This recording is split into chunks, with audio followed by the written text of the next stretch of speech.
안녕하세요. 꿀복파파입니다. 제 주변 어르신들은 이렇게 말씀해 주셨습니다. 돈에 욕심내면 망한다. 그저 좋은 직장 들어가서 성실하고 행복하게 살아라. 이렇게요. 이렇게 진심 어린 조언들을 해주었습니다. 조언은 감사하나 돈 욕심 없이 산다는 게 과연 가능한 것일까요? 그때도 지금도 우리는 자본주의 사회에 살고 있습니다. 저는 인생의 변환점을 마주하기 전까지는 부끄럽게도 정작 자본에 대한 공부를 심도 있게 해본 적이 배워본 적이 없습니다. 무지하고 어리석기도 했었고 애석하게도 주변에 어느 누구도 가르쳐주질 않았습니다. 부자의 길을 걸어갔던 사람이 제 주변에는 아무도 없었기 때문이죠. 그러던 중 부자 아빠, 가난한 아빠 라는 책을 만나게 되었고 그 순간이 제 인생의 변환점이라 생각할 만큼 저의 가치관을 조금씩 변하게 해주었습니다. 그 시간이 벌써 10년도 더 되어가고 이제는 한 아이의 아빠로서 부자 아빠라는 목표를 위해 나아가고 있습니다. 어떤 날은 중심이 흔들릴 때가 간혹 있는데 며칠 전 현실과 타협하는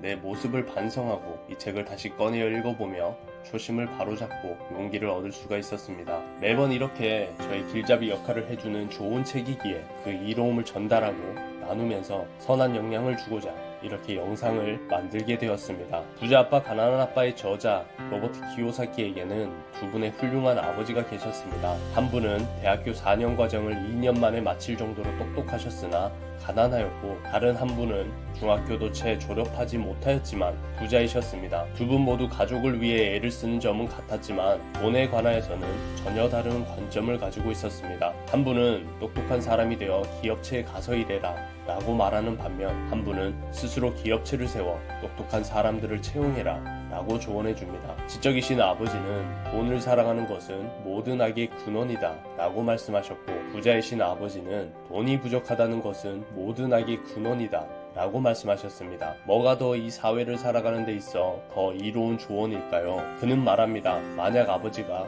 한 분만 계셨다면 그분의 가르침을 받아들이거나 거부하거나 둘 중 하나였을 것이지만 두 분의 아버지를 둔 덕에 서로 상반되는 견해 중 한 가지를 택할 수 있었다 라고 합니다. 책에서는 돈을 번다는 것은 당나귀가 머리 위에 달려있는 당근을 향해 달려가는 것과 같다 라고 표현합니다. 이 말은 내 머리 위에 달려있는 당근이 눈에 보인다고 해서 아무리 쫓아봐야 입에 닿을 수 없다는 의미이며 단순히 당근을 먹고 싶은 감정에 지배당할 것이 아니라 머리 위에 있는 당근도 보고 당근을 먹고 싶어하는 배고픈 자기 자신도 보고 등짝에 실린 짐도 보며 동시에 당근을 달아준 탐욕스러운 주인의 정체도 볼 줄 알아야 한다 라고 말합니다.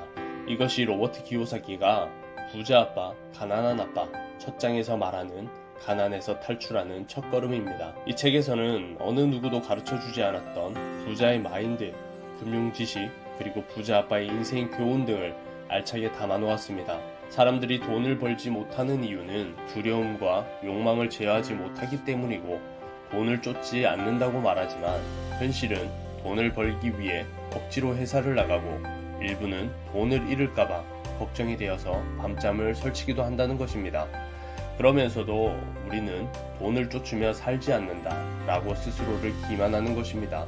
이렇게 가난이나 재정적인 어려움을 겪는 원인은 바로 두려움과 무지라고 설명하며 그 외에도 부자가 되지 못하는 이유를 냉소주의, 게으름, 나쁜 습관, 오만함이라 설명합니다. 부자 아빠는 말합니다. 실패와 실수를 두려워하지 마라. 이러한 이유들을 극복하고 거기에서 벗어나야 비로소 앞으로 나아갈 수 있으며 실수와 실패에서도 교훈을 배우고 어떤 상황이든지 다친 마음이 아닌 열린 사고방식을 가지면 해답을 찾을 수 있을 것이다 라고 말합니다. 로버트 키요사키는 이 책에서 무엇보다 배움의 중요성을 강조하고 있습니다. 우리가 이미 알고 있는 것들은 과거의 지식이고 잘 모르는 분야가 있다면 끊임없이 배워야 우리 안에 잠재되어 있는 능력을 발견할 수 있으며 내가 필요한 것을 남에게 줄 때 우리는 비로소 필요한 것을 얻을 수 있다 라고 말합니다.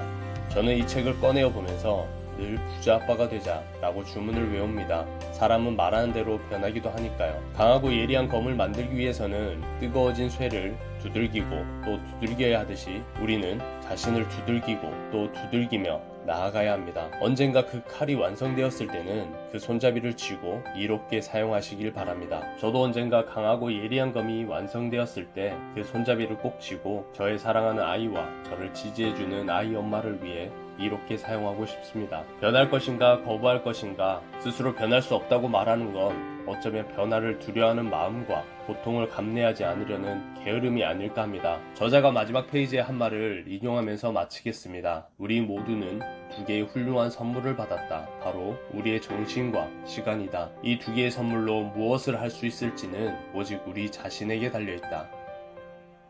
감사합니다.